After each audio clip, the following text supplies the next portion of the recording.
does PCOD during teenage cause infertility? Now that's a question that kept on repeatedly, it was asked to me. Okay, so does PCOD as well as the thickening of uterus lining, are those an issue that plays a very important part when it comes to being fertile or infertile in many ways?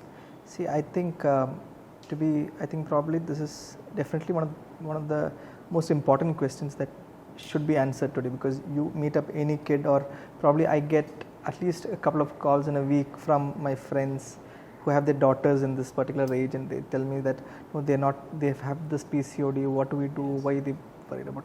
See, I think that's something that we should always understand. Now, PCOD unfortunately is the most diagnosed entity as far as teenage people are concerned, because what happens, it is polycystic ovarian syndrome or disease is what we always address it as.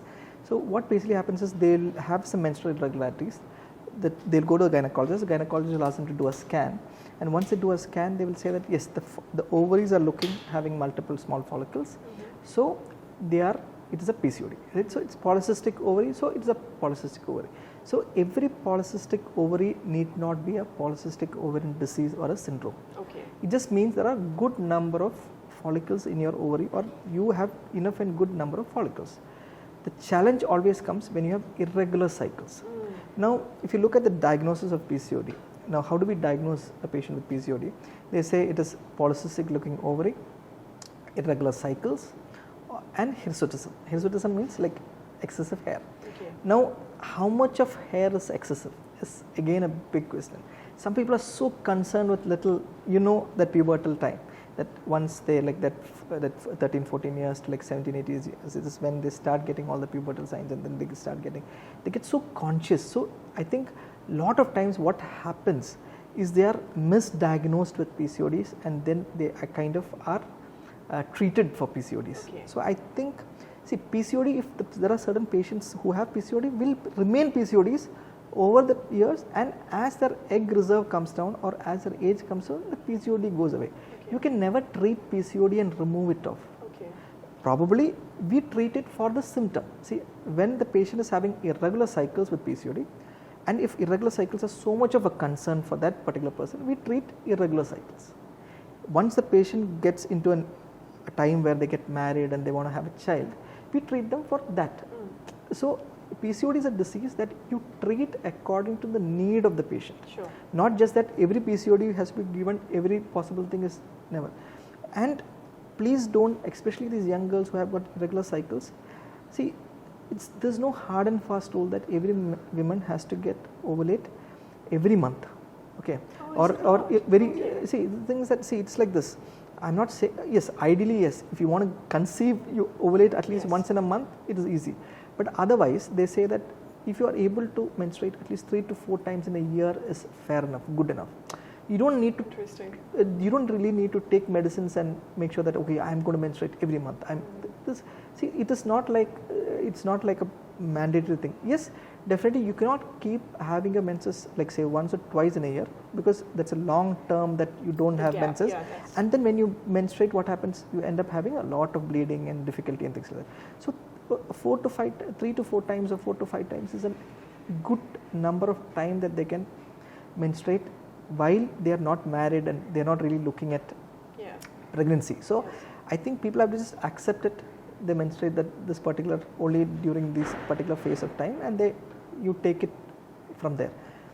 The major treatment comes when there are these women with PCOD who have irregular, not just irregular bleeding, when they get bleeding, because they don't see what happens with PCOD is that they have so many eggs, and because of some hormonal imbalance inside them, there is that every month there is a follicle that comes up, becomes big, and it ruptures and ovulates. This ovulation does not happen because of the hormonal imbalance. So there are so many small eggs. So for a very long time, only one particular hormone will come and act on the uterus, make it thick, and one fine day what happens is it will not ovulate. Normally what happens with the ovulation, there is another hormone that comes and it will change the pattern of the uterus and it will make it shed. So that is a normal way it happens. But in PCOD, the ovulation is not happening. So the thick, it becomes thick, and reaches a point of time where it is not able to hold on that much of thickness and it bleeds. And at that point of time, these patients will have torrential bleeding, and then that is very disturbing for a lot of people. So otherwise, see, even if you get periods in 1 to 2 months, or is fair enough, 2 months or maximum 3 months is, I would always say that don't be in a hurry to treat. And one of the first or the foremost treatment is the lifestyle change. If you look at any kind of PCOD patients, it's basically not necessary that you have to kind of do so much of workout, but then some kind of workout, some kind of activity is very important to sustain that or reduce that symptoms of PCOD, because PCOD people tend to get on weight faster, and once they get on weight, the symptoms become more severe. So it's a chain reaction. So always, if you are having a healthy lifestyle, probably you are able to overcome this for a lot of times, and you will need some form of treatment probably only at a time when you are actually going for a treatment or something like that. At that point of time, if your hirsutism or excessive skin growth is a concern, get treatment for that.